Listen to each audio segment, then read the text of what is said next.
L'invité de LC Première. Et l'invité ce matin, Grégoire Thibouville, secrétaire scientifique du Collège des psychologues de Nouvelle-Calédonie. Les questions dans cette première partie de Thierry Belmont. Bonjour Grégoire Thibouville. Bonjour. La première conférence a eu lieu hier soir, je me trompe pas, de 17h30 à 19h30, à la salle au Pizzerie. C'était à Coné, son thème du mal de vivre à la séduction sectaire. Quelle est la relation entre les deux ?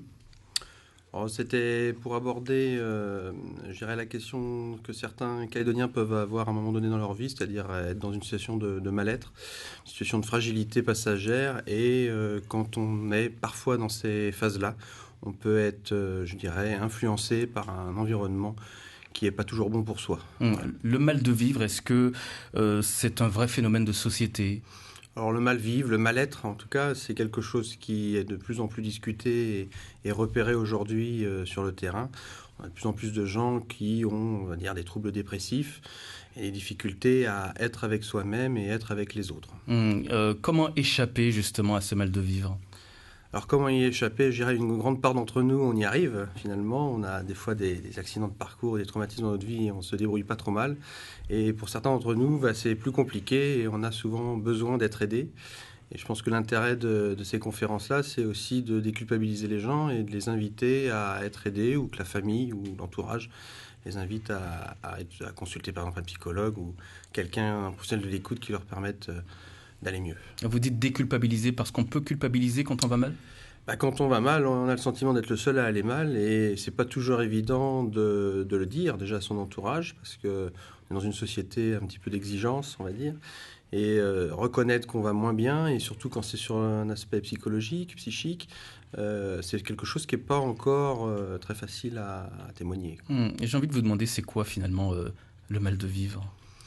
Alors, le mal de vivre, on pourrait dire que c'est une question qu'on peut se poser autour de la souffrance individuelle, mais il faut s'interroger sur la souffrance que le monde moderne génère chez l'individu ou les groupes ou les communautés.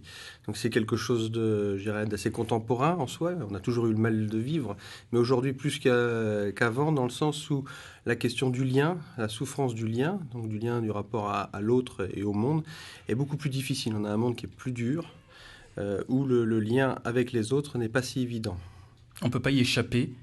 Si, heureusement, grâce à la fonction parentale ou familiale ou environnementale ou l'école, c'est-à-dire tous ceux qui vont être dans une forme de sollicitude, de sentiment d'amour aussi, c'est-à-dire dire à l'autre qu'on l'aime et qu'on a confiance en lui, va lui donner un certain nombre d'outils et de ressources pour pouvoir affronter le monde. Ouais, ça a toujours existé, ce mal-être finalement, ça fait partie de l'homme, de la vie, de son parcours.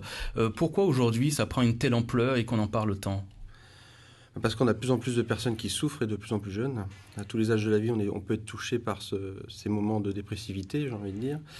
Et ça, c'est quelque chose où, autrefois, on s'y intéressait moins parce qu'on avait d'autres soucis. Mais je ferai le lien avec le corps.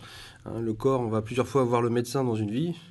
Et on pourrait dire la même chose pour un psychologue. On pourrait aller voir plusieurs fois un psychologue dans une vie, dans le sens où, à un moment donné, on peut avoir des moments moins évidents. Vous dites que ça commence de plus en plus jeune, dès l'école, c'est-à-dire ? C'est-à-dire qu'on a un monde où certains ont des parcours de vie dès le plus jeune âge pas évidents, dans des familles qui peuvent être parfois, je dirais, violentes ou déstructurantes ou pas forcément aimantes. Et du coup, ça équipe moins l'enfant à affronter le monde, à être dans un rapport plus adapté. Et ça peut générer un certain nombre de troubles par la suite. Donc effectivement, on a des familles qui sont plus en difficulté aussi. Et ça peut se ressentir également à l'école, dans les difficultés d'apprentissage, quel type d'accompagnement on peut faire, etc. Donc il y a plein de petits facteurs, je dirais, c'est plurifactoriel, qui peuvent à un moment donné fragiliser un individu plus qu'un autre. Quelle particularité vous observez en Nouvelle-Calédonie, justement, avec ces parcours, avec ces individus, avec le lien avec la famille ? Alors, pour faire des généralités, il faut être prudent. Je dirais que, comme dans beaucoup d'autres pays, on a ce qu'on appelle les métacadres sociaux qui sont moins efficients, dont la famille, comme je disais tout à l'heure, mais également l'école, mais également aussi la religion, les croyances, j'ai envie de dire la loi et la coutume. Il y a un certain nombre de métacadres qui étaient plus opérants autrefois, qui aujourd'hui, parce que la société évolue, sont attaqués, sont mis à mal, sont mis en tension. Et du coup, ça a des répercussions, je dirais, sur les individus dans les communautés, dans les groupes. Et vous dites, on fait des généralités, mais on ne peut pas faire des particularités. En Nouvelle-Calédonie, justement, est-ce qu'il n'y a pas une spécificité ? Je dirais, si on a un regard d'observateur anthropologique, on voit que la société en quelques décennies a énormément évolué. On a demandé aux gens et à la population de s'adapter très rapidement à un monde très contemporain, ce qu'on appelle l'hypermodernité. Et du coup, quand on va trop vite et qu'on n'a pas été suffisamment accompagné, il y a des ratés. Alors, c'est une société qui va extrêmement vite, on ne se rend pas compte, mais ça évolue énormément. Et les ratés, c'est ce qu'on peut observer aujourd'hui. Ce sont des jeunes en mal de repères, ce sont des jeunes qui se livrent à une certaine forme de délinquance, à la délinquance, disons-le. C'est ça ? Les formes extrêmes, on va les retrouver là-dedans. Avant des délinquants, j'ai envie de dire, c'est avant tout des enfants qui sont issus de la protection ou de l'enfance en danger. Il y a quand même des parcours traumatiques importants. Mais effectivement, ça va être une des expressions, mais ça peut être aussi tout ce qui est auto- et hétéro-agressivité, c'est-à-dire attaquer les autres ou s'attaquer soi par des tentatives de suicide ou autres. Mais on retrouve ça aussi chez les adultes. C'est-à-dire que les jeunes ont une particularité parce qu'ils sont plus vulnérables. C'est une période surtout à l'adolescence. Mais on peut retrouver des grandes difficultés, malheureusement en ce moment, avec des situations de chômage ou autres, ou de divorce, de séparation, qui peuvent fragiliser à un moment donné l'individu. Une question intéressante que vous avez posée hier soir, où en sommes-nous du lien social qui devrait nous faire exister ensemble ? Vous avez trouvé une réponse ? C'est une question qu'on doit tous se poser et on doit tous y travailler dans le sens, plus on va créer des espaces, ce qu'on appelle des espaces intermédiaires, des espaces de rencontre entre les uns et les autres pour partager sur nos difficultés et comment pouvoir les analyser et les dépasser, ça sera une voie de réponse possible, donc par le groupe. Seconde conférence débat de la dépressivité ambiante à la tentation du pire. On l'a un petit peu évoqué, ce sera ce jeudi 15 juin, enfin la semaine prochaine, à l'amphi 400 de l'Université de Nouvelle-Calédonie. Qu'est-ce que vous appelez dépressivité ambiante ? Je pense que tous ceux qui observent, on va dire, l'actualité, on voit bien qu'on est quand même dans une phase un petit peu, par moment en tout cas, mélancolique.